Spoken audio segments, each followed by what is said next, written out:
Un reto concreto para una oración concreta. Respondiendo Jesús le dijo: ¿Qué quieres que te haga? Marcos 10:51. Los discípulos de nuestro Señor imaginaban, sin duda, que subía a Jerusalén para asumir el reino. Ellos esperaban ser partícipes de esa grandeza terrenal que habían concebido ingenuamente que refulgiría en torno a la persona del Hijo de David. Por tanto, cuando el ciego se aventuró a clamar, dando grandes voces a quien consideraban que sería un grandioso rey, estimaron ese hecho como una intrusión atrevida. ¿Quién era el hijo de Timeo para decir: «Hijo de David, ten misericordia de mí»? Todos ellos estaban ansiosos por acallar la voz de la miseria en presencia de tanta majestad. Pero nuestro Señor Jesucristo no rechazó la oración del ciego como molesta o impertinente. No estaba enojado con él, ni siquiera prosiguió su camino sin percatarse de él. Lo que hizo fue detenerse y ordenar que le llevaran al hombre. ¿No podemos extraer consuelo del pensamiento de que nuestras oraciones no son nunca intrusiones? Cada vez que acudimos a Dios por estar sumidos en una gran angustia, Él está siempre dispuesto a oír nuestro clamor con atención. Sin importar el grandioso propósito o el proyecto trascendental que ocupe su mente, Él ciertamente está atento a los anhelos de sus menesterosos suplicantes. Aunque nuestro Señor Jesucristo sea en este momento Rey de reyes y Señor de señores, y sea inconcebiblemente glorioso, y aunque las huestes de los ángeles consideren como su más excelso deleite cumplir sus órdenes en el cielo, Él tiene el mismo corazón que tenía en la tierra para con los pecadores. En medio de los truenos de los sempiternos aleluyas, Él detecta los suspiros de los prisioneros, las quejas de los que sufren y los gemidos de los contritos. Él se detiene para prestar atención a las solicitudes de los ciegos mendigos y, en su compasión, alivia su congoja. ¿Esto acaso no debería animar a quienes lo están buscando? A pesar de lo que Satanás pudiera sugerirles en contrario, tomen este pasaje de la palabra de Dios para motivar su ánimo. Él oyó el clamor del ciego cuando estaba en la tierra, y Él ciertamente los oye ahora desde el cielo. Y en cuanto a ti, hijo rebelde de Dios, por difícil que te resulte orar, si fueres capacitado para descargar tus penas, tus suspiros serán oídos, tus lágrimas serán vistas, y ciertamente gozarás de una audiencia ante aquel que se deleita en la misericordia.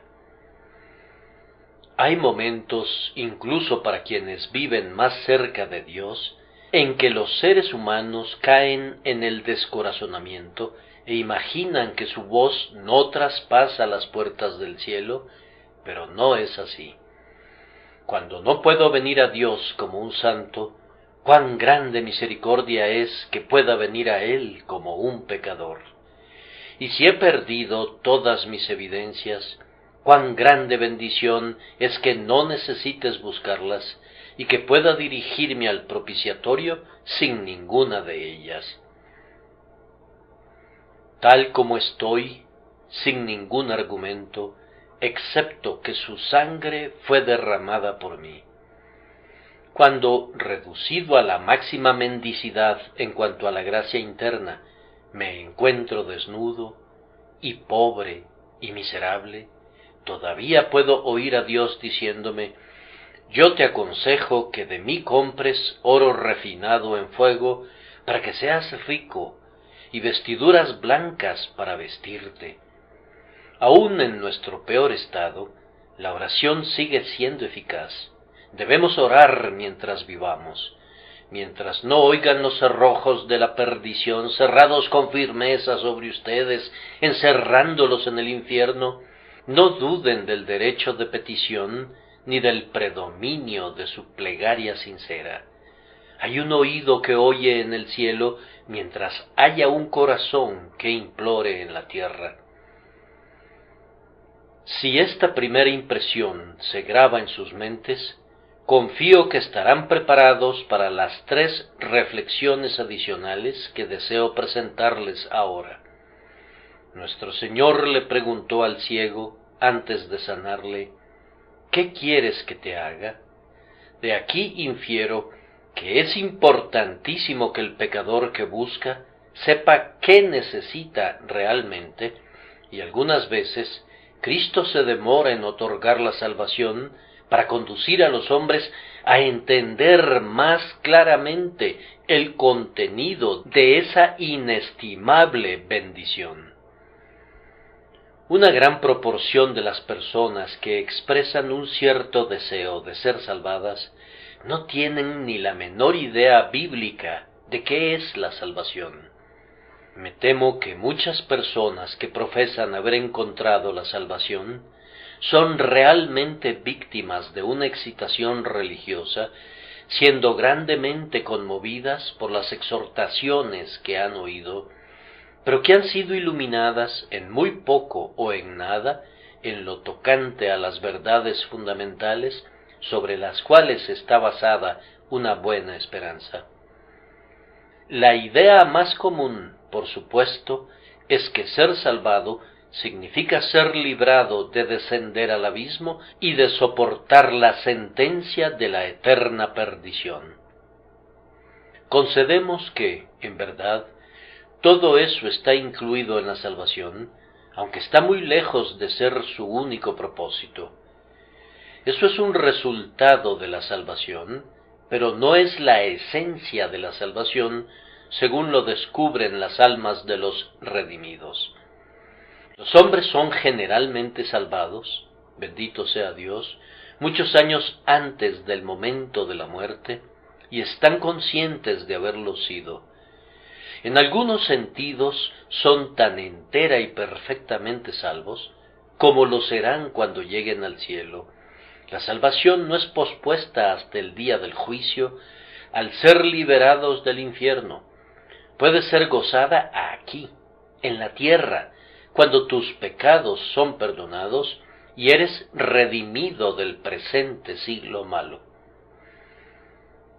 O pudiera ser que tengas una vaga impresión de que la salvación consiste en el perdón de tus pecados.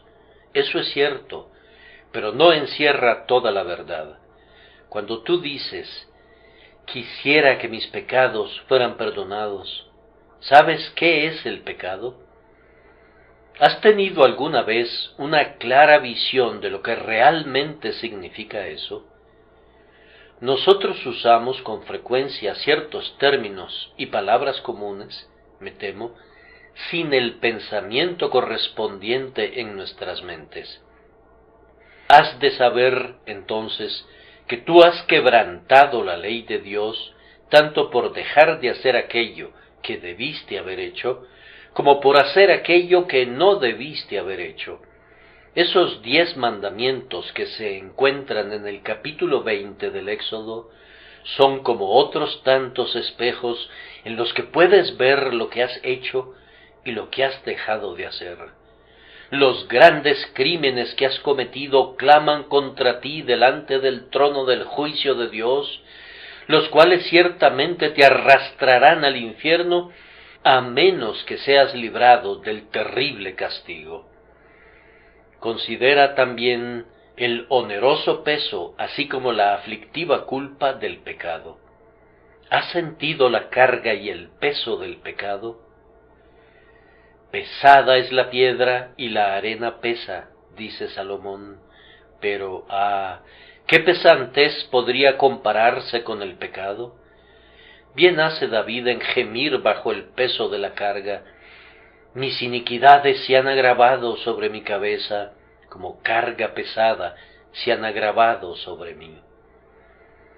Todas las cargas que pudieran recaer sobre ti por medio de los pesados trabajos de la vida, de las calamidades del mundo o de las visitaciones de la providencia, no pueden igualar a la carga del pecado, pues esa carga es un peso que oprime a la conciencia, que aplasta al corazón y que paraliza a todas las facultades del alma. El ánimo del hombre soportará su enfermedad, mas ¿quién soportará al ánimo angustiado? Una conciencia acongojada por un sentido de pecado interpreta prontamente ese ánimo angustiado que es insoportable para el hombre. Si esa terrible opresión habitara por largo tiempo en él, su espíritu zozobraría por completo delante del Señor. Si la misericordia no viniese rápidamente a su rescate, los hombres perderían rápidamente el juicio y se desesperarían.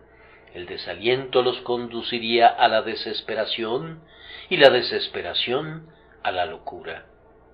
Oh, cuán tóxico es el veneno del pecado cuando las flechas se clavan con firmeza y se enconan. ¿Has sabido tú qué es el pecado? Si no fuera así, me temo que tu oración está desprovista de significado, como aquella oración de Santiago y de Juan, a quienes les fue dicho, no sabéis lo que pedís. ¿Has tenido la más mínima idea, cuando estás pidiendo el perdón del pecado, de qué es lo que el pecado realmente merece, y qué tipo de recompensa reclama justamente? Hemos de recordar siempre que cada pecado que hemos cometido nos expone a la ira de Dios, una ira que es representada por medio de terribles cuadros en la palabra de Dios, tales como una llama que nunca se apaga, o como un fuego que nunca cesa de arder. Para librarnos de ese castigo, fue absolutamente necesario que alguien más soportara el castigo en lugar nuestro. No creo que nosotros pidamos inteligentemente el perdón del pecado, a menos que tengamos alguna vislumbre del Salvador crucificado, del Cordero inmolado que ocupó nuestro lugar y nuestra posición, y que quitó el pecado por el sacrificio de sí mismo. Ah, alma que buscas, si tú conocieras el peso del pecado y supieras que Cristo lo cargó, entonces podrías decir, Señor, quiero que mis pecados sean perdonados, en respuesta a la pregunta, ¿qué quieres que te haga? Y sin embargo, la salvación incluye algo más que la liberación del infierno y el perdón gratuito, pues emancipa al alma del poder dominante del pecado. Aquellos que hemos sido salvados de la culpa del pecado, estamos abundantemente conscientes de que no hemos sido liberados plenamente del poder del pecado en nuestro propio pecho. Los seres amados que han pasado más allá de las estrellas y ven el rostro de Dios sin ningún velo intermedio, están salvados, están completamente salvados del pecado que mora en el interior, pero aquí abajo, ninguno de nosotros goza de esa bendita emancipación, aunque haya algunos que se jactan de una perfección que sería muy difícil comprobar. Pero, ay, por ese orgullo perjudican ligeramente su profesión. La salvación del poder despótico del pecado tiene que ser alcanzada todavía, y tiene que ser obtenida en un elevado grado por todos los creyentes, o no verán nunca el rostro de Dios con su aceptación. Hermanos, nuestros pecados reinantes deben ser subyugados. ¿No saben que ningún borracho, o fornicario, o avaro que es idólatra, tiene herencia en el reino de Dios? Esos pecados tienen que ser totalmente erradicados, tienen que ser liquidados y derrotados, y en lo que respecta a todos los demás pecados, tampoco pueden continuar siendo ciudadanos del corazón. Deben ser considerados como intrusos y forasteros que tienen que ser echados fuera, así como los cananeos debían ser echados fuera de la tierra prometida. Entonces, mortifiquen sus miembros, subyuguen sus lascivias, derroten a sus corrupciones. Pero el hombre pregunta, ¿cómo puedo hacer eso? Es una pregunta sumamente apropiada. Tú no podrías hacerlo, pero Cristo dice, ¿qué quieres que te haga? Su poder es más que adecuado para cada emergencia. No hay ningún pecado que sea demasiado grave para Cristo. Durante su vida en la tierra, no hubo ningún demonio que no pudiera echar fuera, y de igual manera, ahora no hay ningún pecado que no pueda expulsar y erradicar. Una legión de demonios huyó ante el fiat, el hágase de nuestro Señor. No alberguen dudas de que las legiones de furiosas lascivias y de fieros temperamentos no pudieran ser derrotados por la fe que argumenta su nombre siempre prevaleciente. Hermanos, nunca debemos contentarnos con pequeños grados de santificación. No razonen con ustedes mismos como si no pudieran sobrepasar su presente estatura enana. Ha habido hombres mucho más distinguidos que nosotros por la piedad, y por la humildad, y por toda gracia. Los logros en los que el Maestro los condujo a ellos están disponibles para todos los santos, bajo la misma guía y por medio del mismo poder divino. Aspiremos a la santidad, persigámosla con renovado ardor. Que no les baste convivir simplemente, sino busquen crecer. No se contenten con permanecer siendo bebés, tomando su porción de leche. Antes bien, procuren ser hombres fuertes que gozan del alimento sólido de la palabra de Dios. Ahora, yo creo que hay cientos de personas que no tienen ningún deseo de ser salvadas y que preferirían no ser salvadas si este es el significado de la salvación. Vamos, hombre, si tú eres salvo, serás salvado de esos placenteros pecados en los que acostumbras deleitarte ahora.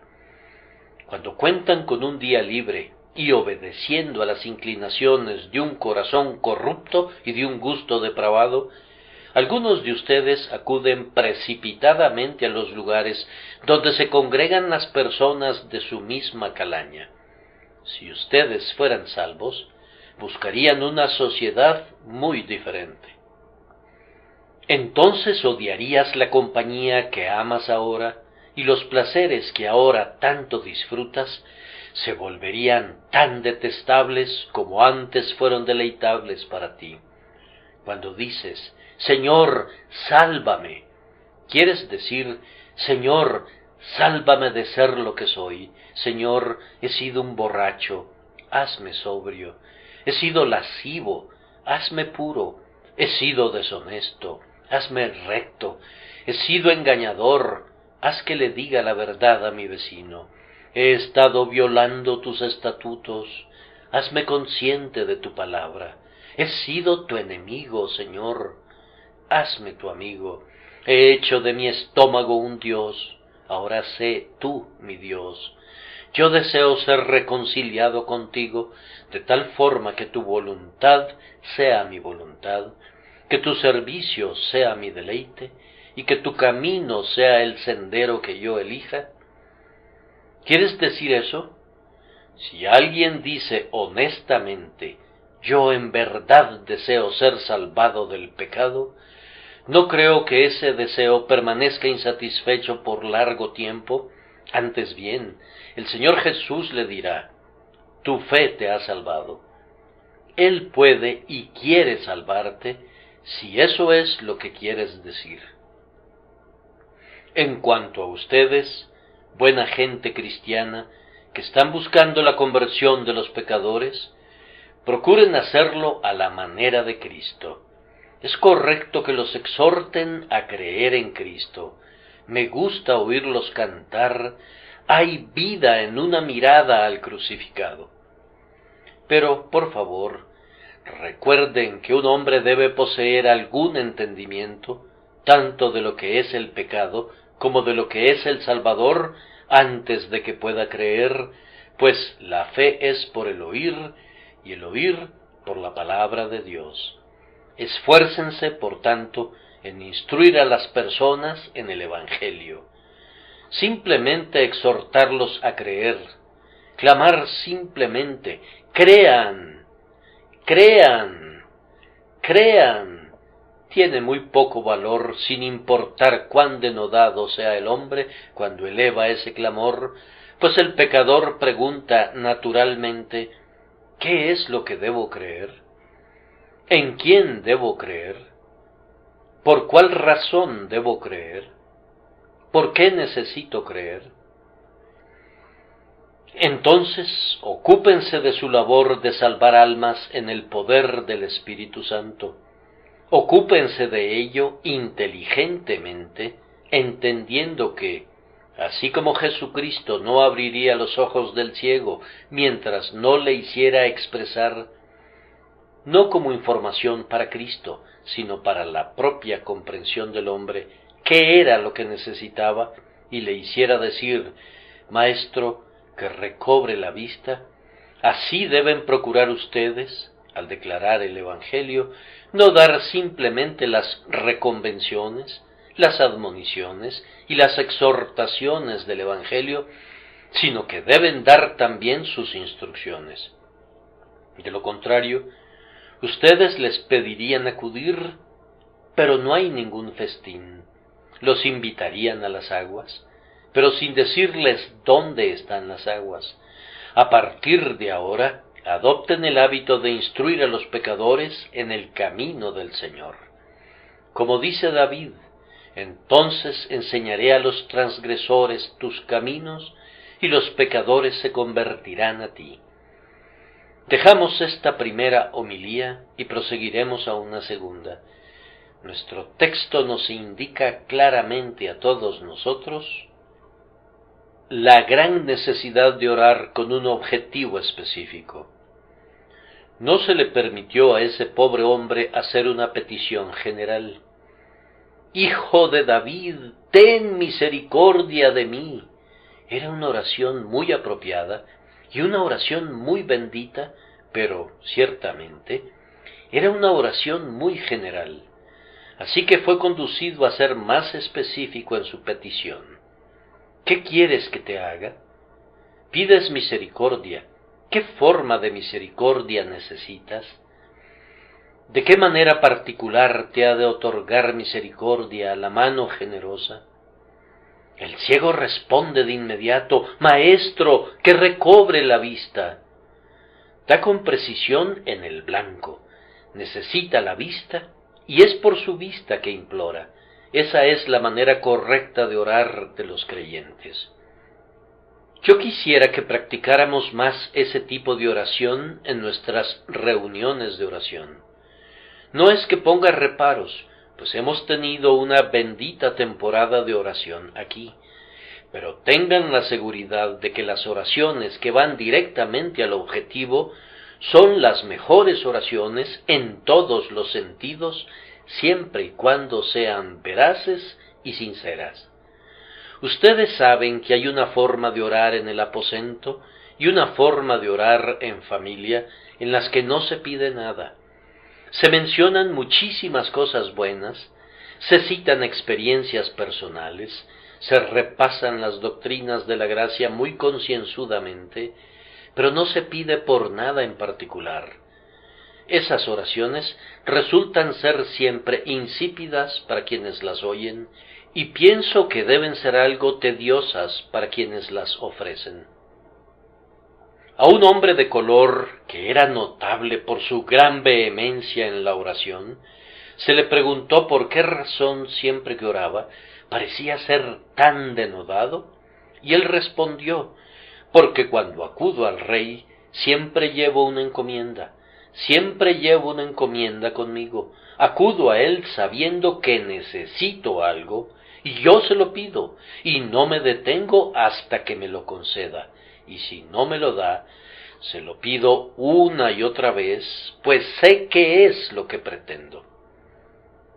¿De qué serviría entrar y salir durante todo el día de la oficina del banquero si no se tuviese ningún negocio que tramitar ni nada que recibir? Pero es muy diferente cuando se acercan a la ventanilla con su cheque y reciben a cambio los soberanos de oro. Sería algo sin mayor interés esperar a su majestad cada mañana y tarde con un mensaje que simplemente le expresara: soy el súbdito más leal y más afectuoso de su majestad, pero sin pedirle nunca nada. Sin embargo, cuánta oración de ese tipo se eleva al cielo. Es una oración que es como un relámpago difuso, pero la oración que cumple con su cometido es como el rayo zigzagueante. La oración sin objetivo equivale a dispararle flechas a la luna, en vez de imitar a David cuando dijo: en la mañana dirigiré mi oración a ti. David miraba el objetivo, se concentraba en el pequeño círculo del centro del blanco, y luego disparaba la flecha, y después de haber disparado la flecha, agrega: y miraré a lo alto, como para ver si la flecha realmente daba en el blanco, si la oración tenía buen éxito con Dios, de tal manera que le sería concedida una respuesta misericordiosa. Cuando nos encontramos solos y estamos a punto de orar, ¿no deberíamos algunas veces detenernos un poco para considerar lo que estamos a punto de pedir? ¿No oraríamos mejor si recordáramos que la preparación del corazón en el hombre, así como la respuesta de la lengua, son del Señor, y que la preparación del corazón precede a la respuesta de la lengua? Al ofrecer nuestros sacrificios a Dios, no nos conviene andarnos con rodeos. No deberíamos acudir a su presencia con paso atolondrado. El decoro que es debido a la corte de un rey podría advertirnos de la reverencia debida al Rey de Reyes. Aunque gocemos de la privilegiada familiaridad que nos permite decir Padre nuestro como amados hijos del Señor de cielos y tierra, no olvidemos nunca la humildad que se requiere y la profunda obediencia que debemos rendirle como súbditos que somos del grandioso Rey. ¿Qué quieres que te haga? Él pregunta tiernamente. Debemos responderle devotamente. Ahora, queridos amigos, permítanme hacerles una clara pregunta que debe motivar una clara respuesta. Estando sentados aquí, en esta casa, ¿cuál es su deseo delante del Señor? Dejen que su conciencia responda de tal manera que, cuando regresen a casa y cuando eleven su oración al finalizar el día, puedan acercarse al Señor de manera inteligente, pidiéndole lo que necesitan. ¿Cuál es el deseo cimero de su alma? Tal vez para algunos sea que algún pecado asediante sea derrotado. Oh, dices tú, ¿qué no daría yo si pudiera deshacerme de mi mal carácter? Es mi cruz cotidiana y no quiero albergarlo.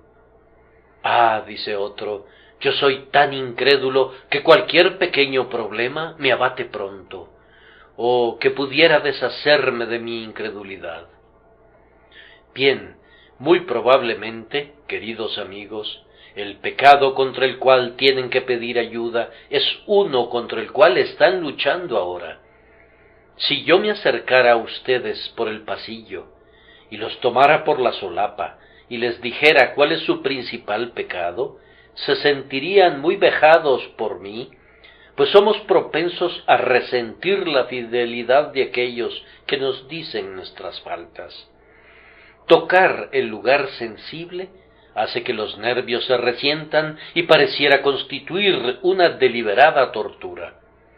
Cuando alguien se queja de algo que nuestra conciencia no endosa, lo tomamos amablemente y aceptamos sus buenas intenciones, pensando que si nos conocieran mejor, nos habrían estimado más altamente. Pero si tocan realmente las llagas allí donde más nos arden, no admiramos el tratamiento que se nos da. El sonrojo que sentimos es un rubor que estaríamos dispuestos a ocultar. Sin embargo, no encubran ahora el vicio que un Dios omnisciente puede discernir. Dejen que este sea el momento de escudriñar el corazón. Digan ahora: Señor, ¿es mi pecado la avaricia? Ese es un pecado que hasta ahora no he oído que nadie confiese.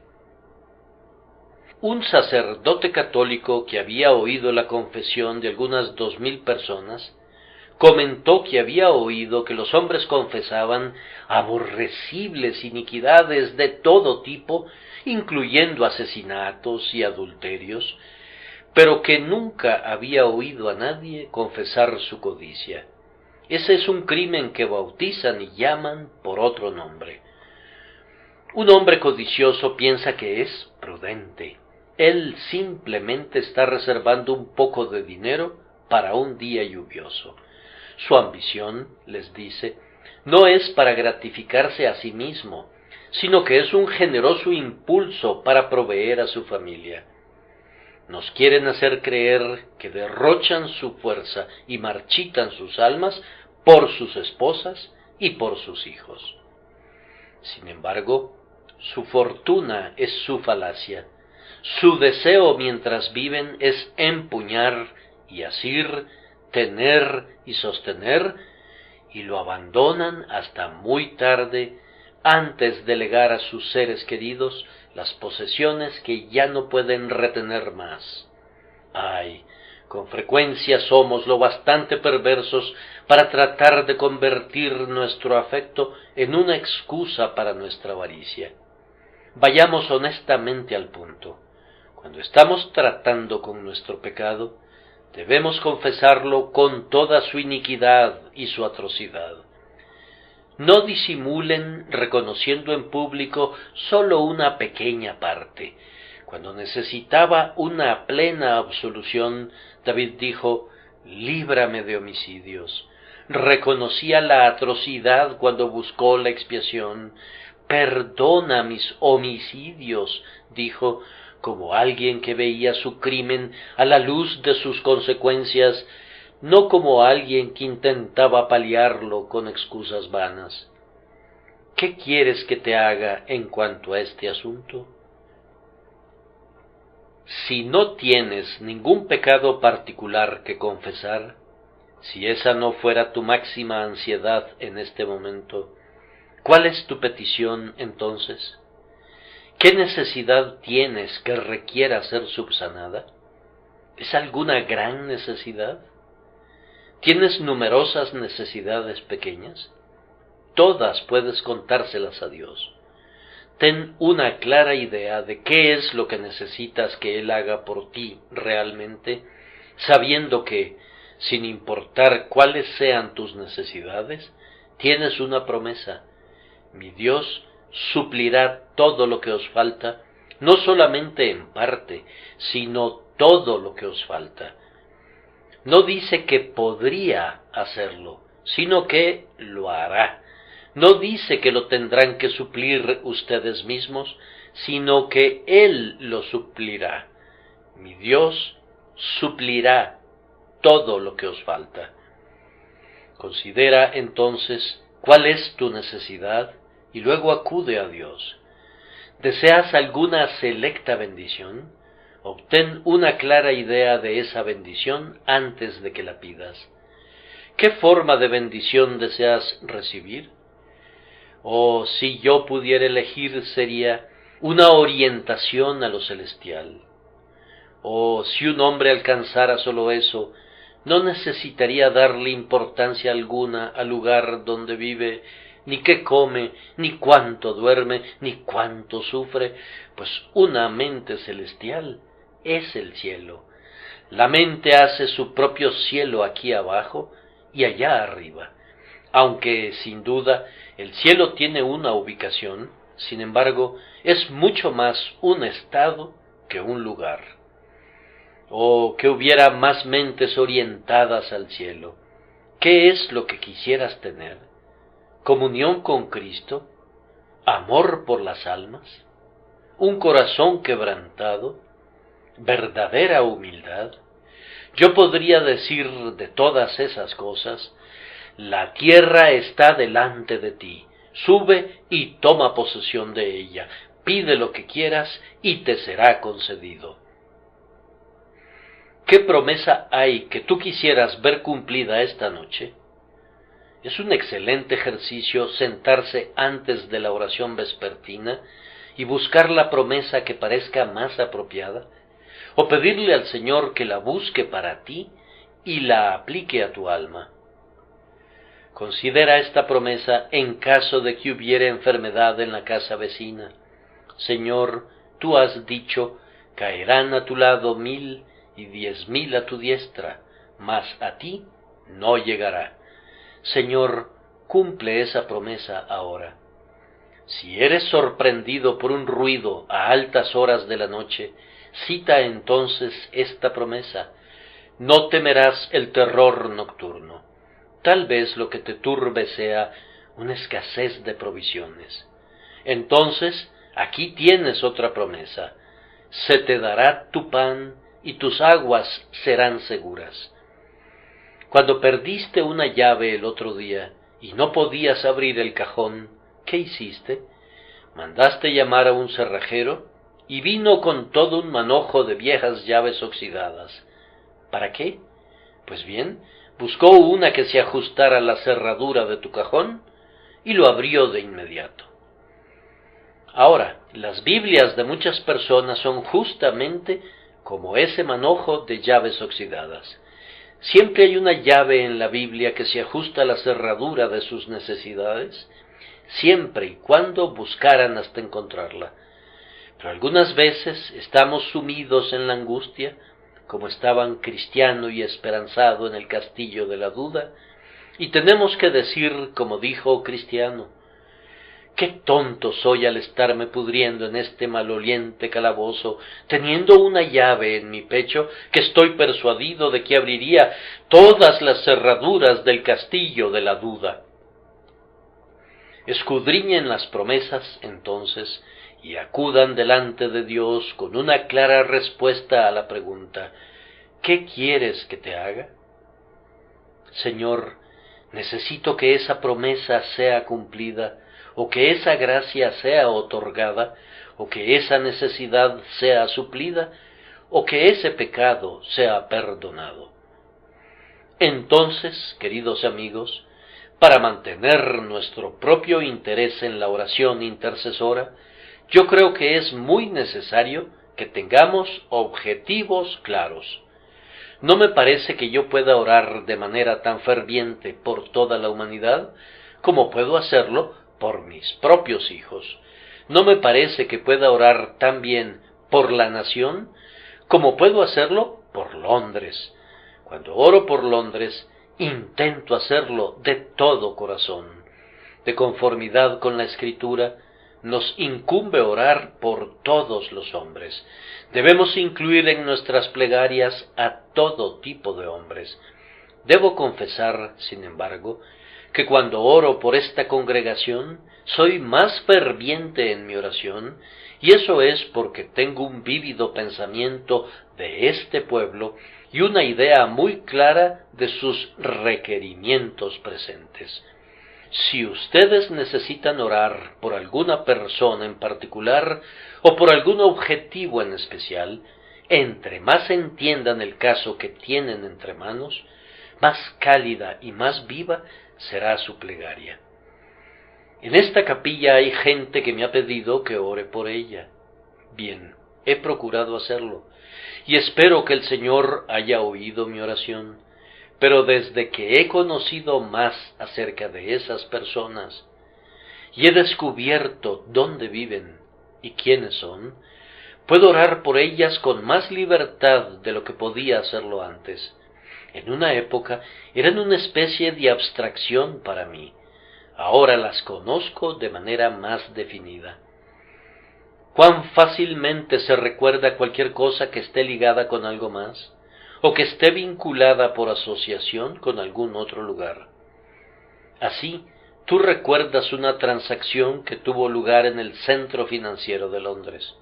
Cada vez que pasas por el banco, en algún lugar específico, piensas: me encontré aquí a fulano de tal precisamente un día antes de su muerte. No lo olvidarías nunca, pero piensas especialmente en eso cada vez que pasas por ahí. O tal vez, en una curva de una carretera en el campo, justo junto a una señal, tal y tal cosa te ocurrió, y el pedazo de tierra evoca aquella circunstancia. Así, en la oración recordamos a nuestros amigos cuando sabemos algo de ellos, y los ponemos ante el ojo de nuestra mente, y tejemos, por así decirlo, sus secretos intereses con lo que hemos visto al hablar con ellos y al interesarnos en sus tribulaciones. Algunas buenas personas han orado por otros por su nombre. Bien, no podrías hacer eso si tuvieras una larga lista y fuera su nombre ocupado. Aún así, es bueno orar por otros por su nombre, siempre que se pueda. Me gustan esas oraciones, incluso en público, en que los hombres oran por otros con alguna claridad. Oh, cuánto tiempo gastamos cuando nos andamos por las ramas. Conocemos individuos que oran por su ministro con una circunlocución que distrae al oyente.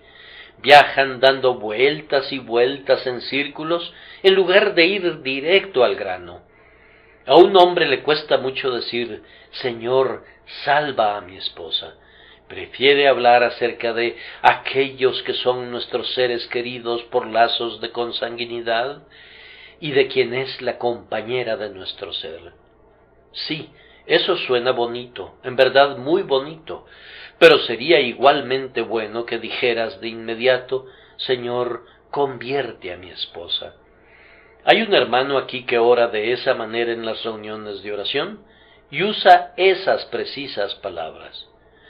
Cuando imploremos a Dios, vayamos directamente al objetivo, sabiendo qué es lo que pretendemos y, por tanto, expresando nuestro caso con claridad en respuesta a la pregunta: ¿qué quieres que te haga? Que el Señor nos enseñe a orar de manera específica. El tiempo se nos acaba, por tanto, solo mencionaremos un tercer punto. Nuestro Señor Jesucristo, al hacerle esta pregunta al ciego, no hace ninguna excepción, sino que abre plenamente la plenitud de su corazón y la infinitud de su poder. ¿Qué quieres que te haga? Equivale a decir: yo haré lo que sea, lo puedo hacer, solo dime qué necesitas. No hay límites para la habilidad del Salvador. Tampoco le pone límites al permiso del suplicante para pedir el favor que desea.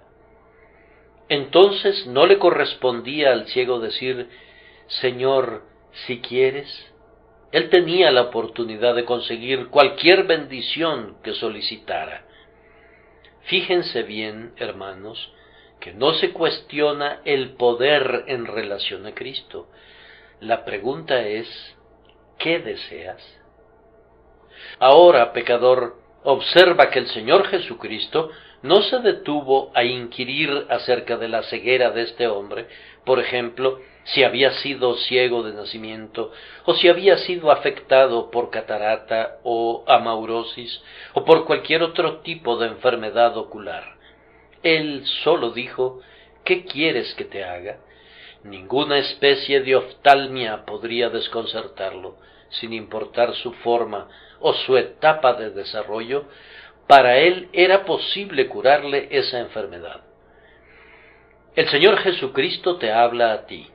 Él te dice hoy: el que quiera, tome del agua de la vida gratuitamente.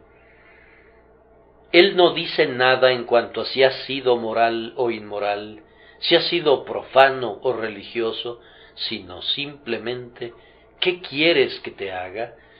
Tus pecados más negros desaparecerán al momento de ser tocados por la sangre escarlata.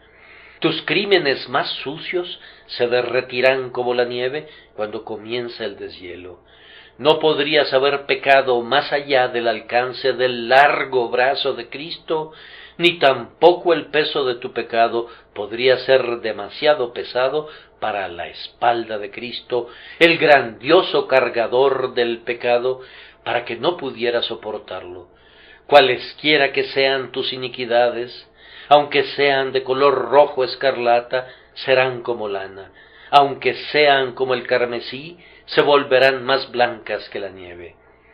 Algunos de nosotros no tendríamos ninguna esperanza si no supiéramos que Cristo salva al primero de los pecadores. Habríamos caído desde hace tiempo en el remordimiento y en la desesperación si no hubiéramos visto escrito con letras de oro: al que a mí viene, no le echo fuera. Ustedes conocen la sugerencia de John Bunyan acerca de este texto. Él dice: ¿quién es este hombre? ¿Quién es este al que viene? Bien, todo aquel que viene en todo el mundo, sea quien sea, de ninguna manera, bajo ningún pretexto, por ninguna razón y de ninguna forma, Él le echará fuera jamás. Si tú vienes a Cristo, Él mantendrá su palabra, no puede mentir. Él ha de respaldar su propia declaración. Si tú vienes a Él, no te echará fuera. ¿Qué quieres que haga por ti? Oh creyente, si tienes un deseo en tu alma, si tienes un anhelo en tu corazón, entonces Cristo no dice que te dará esta misericordia si le fuera posible, sino que Él es capaz de hacer por ti las cosas mucho más abundantemente de lo que pidas o entiendas. Oigo que el siguiente texto es citado todavía por algunos de mis hermanos, mucho más abundantemente de lo que podamos pedir o incluso entender. Les pido que me disculpen, pero esa no es una cita fiel de la Escritura. Dice: mucho más de lo que pedimos o entendemos, mucho más de lo que efectivamente pedimos.